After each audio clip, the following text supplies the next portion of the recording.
వైఎస్ఆర్ కడప జిల్లా బద్వేలో ఆంధ్రప్రదేశ్ వ్యవసాయ కార్మిక సంఘం 7వ జిల్లా మహాసభను సుందరయ్య భవన్లో ఘనంగా నిర్వహించారు. రాష్ట్ర ప్రధాన కార్యదర్శి వి వెంకటేశ్వర్లు, సిపిఎం జిల్లా కార్యదర్శి గంగనపల్లి చంద్రశేఖర్ ముఖ్య అతిథులుగా పాల్గొన్నారు.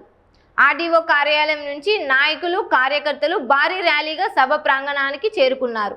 పుచ్చలపల్లి సుందరయ్య చిత్రపటానికి నివాళులర్పించిన అనంతరం సభ ప్రారంభమైంది. ప్రభుత్వ విధానాలు, కార్మికుల సమస్యలపై నాయకులు ప్రసంగించారు. కార్యక్రమంలో సిఐటియు, డివైఎఫ్ఐ, ఎస్ఎఫ్ఐ, ఏవీపీఎస్ నాయకులు, కార్యకర్తలు పాల్గొన్నారు. మీ మండలాల నుంచి ఒకరో ఇద్దరో మాట్లాడి మన సంఘాన్ని ముందుకు తీసుకోవడానికి, బలోపేతం చేయడానికి, పేదల హక్కులను కాపాడడానికి మనం అనేక పోరాటాలు రూపొందించడం, మన నాయకత్వాన్ని ఎన్నుకోవడం, అప్పుడు ఈ మహాసభ ముగుస్తుంది. మామూలుగా మహాసభలు, ఊరేగింపులు, ర్యాలీలు అంటే ఇతర పెద్ద పార్టీలను చూసి మనము అవి మీటింగ్లు అంటే అనుకుంటాం. నిన్న పేపర్లో చూసిరారు, నెల్లూరులో ఈ నెల మే ఆఖరిలో తెలుగుదేశం ఈనాడా మహానాడు జరుగుతుందంట.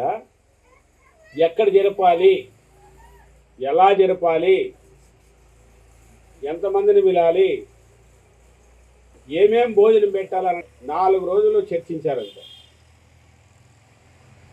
చివరికి అది జరపడానికి ఎంత ఖర్చు అవుతుందంటే సుమారుగా 100 కోట్లు ఖర్చు అవుతుంది. అంటే తెలుగుదేశం రేపు మహానాడు జరుగుతుంది. వాళ్ళు ఎన్ని రకాలంటే 45-50 రకాల భోజనాలు పెడుతున్నారంట. అంటే ఆ 45 రకాల భోజనాలు తినడం ఏమో కానీ చూడడానికి మనకు టైం సరిపోతుంది. మరి మనది కూడా మహాసభే. మరి మనమేమి ఎండలో వస్తే కూర్చుంటే ఎండలో కూర్చున్నాము, చర్చించుకుంటున్నాము, మాట్లాడుతున్నాము, సాయంత్రం దాకా వెళ్ళిపోతున్నాం.